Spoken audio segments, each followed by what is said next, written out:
The girl may have been the end for him. The end's beginning, like the bend of a road too slight to notice where it leads.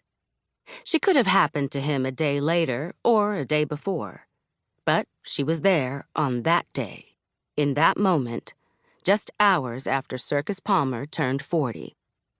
A predictable time for a certain kind of end to come, and just seconds after Maggie slid her hand from his wrist, and with her lips parted just enough to slip his finger through, if he'd wanted, whispered, "I have something to tell you."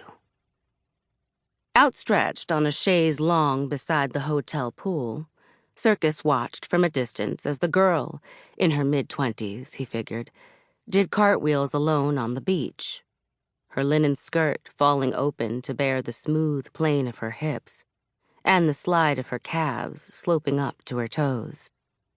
She lured his eyes away from Maggie, who was lying in another chaise longue beside him. All afternoon, Maggie had been acting strangely, staring at nothing and losing the thread of conversations. This wasn't Maggie. Circus figured whatever it was she had to say wasn't anything he wanted to hear. So he let his attention be taken by the girl doing flips back and forth across the sand. When she landed on her feet, her hair lashed across her back like a whip.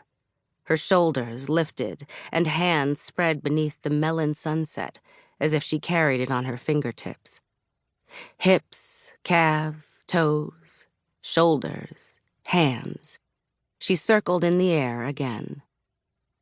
"I wasn't going to say anything," Maggie hummed, the sound not fully making its way to him, not quite breaking through his focus.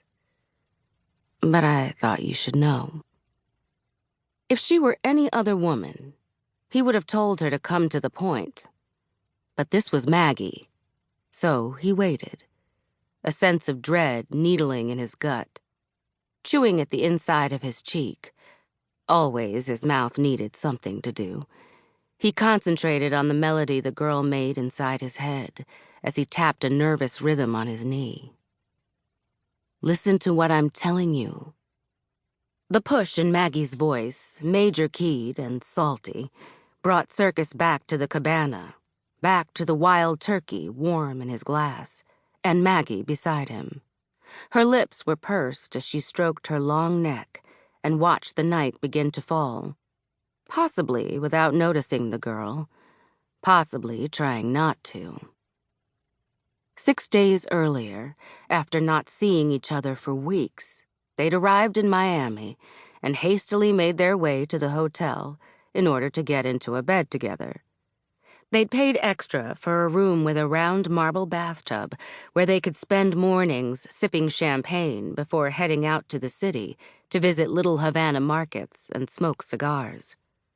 On the nights Circus played in the horn section of his friend's band, the reason they'd made the trip, Maggie went into the city on her own, dancing in salsa bars and kicking drummers off their kits so she could play.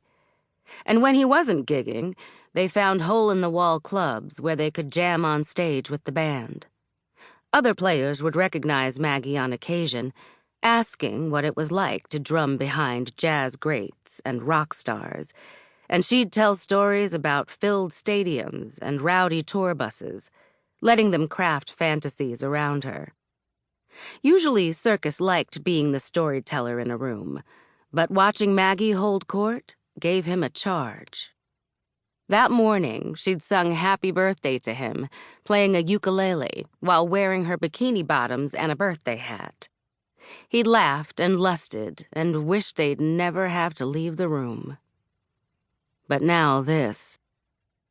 He'd come to Miami to draw a clean line between his first 40 years and his next, and he'd invited Maggie because she was the only female in his life who knew how to be easy. He didn't love traveling with women. A woman in the room meant ending the night back at the hotel where she was waiting. "Sorry, baby." He stroked her knee. "I'm listening."